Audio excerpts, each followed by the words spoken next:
Secondhand Lions, a novelization by John Whitman based off the screenplay by Tim McCanlies. Narrated here by Foster_reading. I have also included connecting questions at the end of every chapter in case your teacher may want to use it. Otherwise, you can continue on in the Secondhand Lion playlist on my channel to keep reading. Either way, thank you so much for listening. Chapter 3. The two men waded out of the shallow water carrying their shotguns and their bullet-riddled catfish. Without a word, they stomped past Walter and his mother, and then up to the house, followed by the pack of dogs bouncing and prancing around them, trying to nip at the fish.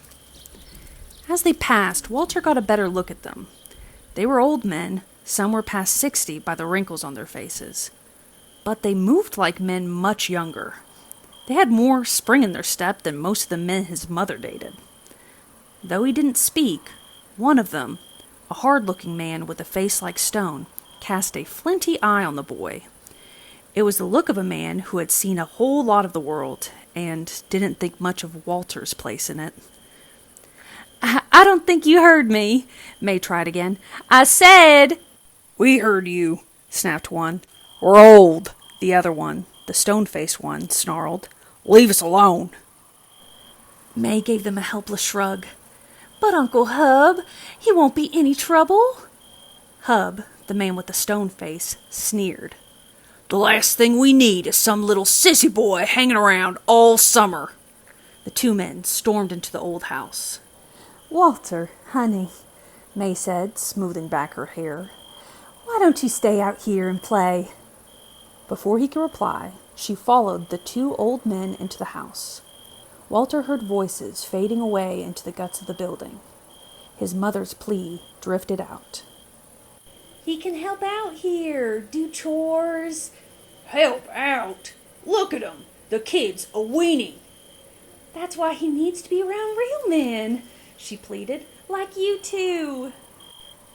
Walter put his head down and rubbed his shoe in the dirt, drawing squiggly lines. They had almost started to take shape when a shadow fell over him. Hooves stepped on his picture, ruining it.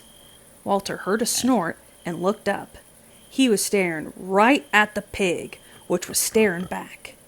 Its two beady eyes glared down the length of its wet snout. It looked hungry. Good boy, Walter whispered. Nice doggy. Go play. The pig made an angry sound from its throat. Walter slowly bent down and picked up a twig. He tossed it. Fetch the stick? The pig growled, exactly like a dog would, and a pig should not. Walter shivered. There was no way his mom could leave him here.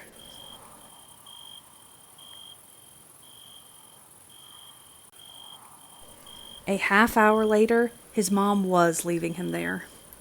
Walter stood beside the car, an old bag on the ground at his feet. His mother sat behind the steering wheel as the Cadillac engine rumbled impatiently. This is for your own good, Walter, she said, repeating what she had been telling him for the last 10 minutes. Walter gave her his most skeptical look. He still wasn't convinced, and she knew it. She tried something new. You know, she said quietly, leaning close to him, I bet all that money's hidden real close by. Imagine, real buried treasure, like in those books you're always reading. It almost worked. Walter's imagination nearly kicked in. He nearly saw himself at the lake shore, digging for pirates' treasure, or discovering a forbidden cave under the barn, or... He stopped. This isn't a story. This is real, Mom. His mother sighed. Walter, maybe if you smile once in a while, then people might like you. When a person smiles, he lets people know he's having fun. And when you're a fun person, people like being around you. Walter glanced over his shoulder at the broken-down house. Hub and Garth stood on the porch, their arms crossed, glaring at him like sentries guarding a castle from a dangerous invader. They were not smiling. Now, his mother coaxed, give me a big smile to remember you by. Walter tried to smile. His cheeks felt stiff and his lips stuck to his teeth. "You're gonna have to work on that smile while I'm gone," his mother said. "Okay." She blew him a kiss and leaned back into the car. She hit the gas and the car lurched forward, dust billowing in a cloud around Walter. The dogs and the pig chased the car, barking and squealing. Walter watched her until she was out of sight. He felt pangs in his stomach and something tugged at his heart. He thought he would have gotten used to it by now, but he hadn't. He was a boy, and she was his mother, and no matter how many times she dropped him and ran, he always felt like a piece of him had been torn away. Walter heaved a sigh. If only life were really like an adventure story, he thought. In an adventure story, the boy would be the hero, discovering that the villainous pirates who had buried their treasure were good-hearted old buccaneers who had been betrayed by their evil lord. His mother would return in time to see how brave her son had become, and they would all live happily ever after. He looked up at the house where the two old men still stood, scowling at him. This, he thought sadly, will probably turn out differently. With a sigh of resignation, Walter picked up his battered bag and walked to the porch. He stopped in front of the two old men and waited. Hub turned his head and spat. "Well, supper time." End of Chapter 3. To listen to the chapter's connecting questions, continue playing this video. Otherwise, I'd appreciate it if you liked and subscribed before continuing to read Chapter 4 of Secondhand Lions by John Whitman. You could do so by clicking the link in the video description. Thanks for listening. Chapter 3 Reading Questions. Please pause after each question to write down or discuss your answers. In your book or on the screen, read the quote from the first page of Chapter 3 to answer the question. Though he didn't speak, one of them, a hard-looking man with a face like stone, cast a flinty eye on the boy. It was the look of a man who had seen a whole lot of the world and didn't think much of Walter's place in it.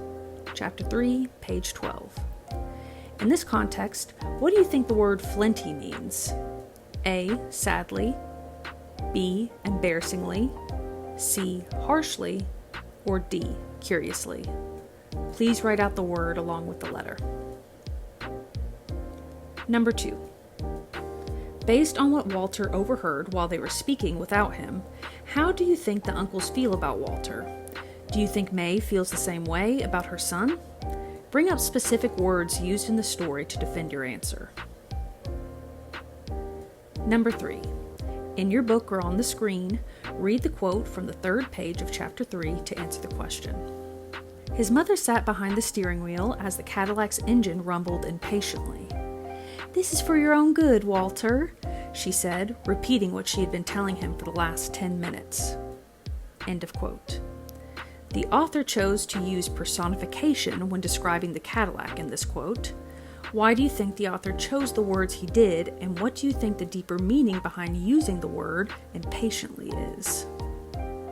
Question 4. In your book or on the screen, read the quote from the third page of Chapter 3 to answer the question. Hub and Garth stood on the porch, their arms crossed, glaring at him like sentries guarding a castle from a dangerous invader. They were not smiling. Chapter 3, page 14. Based on the context of that sentence, what do you think the word sentries means? A. Old. B. Protectors/security. C. Villains. Or D. Wise leaders. Please include the written word as well as the letter. Last question, question 5. On the last page of Chapter 3, read the second half of the page starting from Walter heaved a sigh to supper time. As you read, consider the question. Do you think this is an example of foreshadowing? Why or why not? Include your own predictions for what happens next after you answer. End of questions. Thank you for listening to my, the gracious reader's, narration of Chapter 3 of Secondhand Lions by John Whitman. I hope you enjoy and continue reading along with me.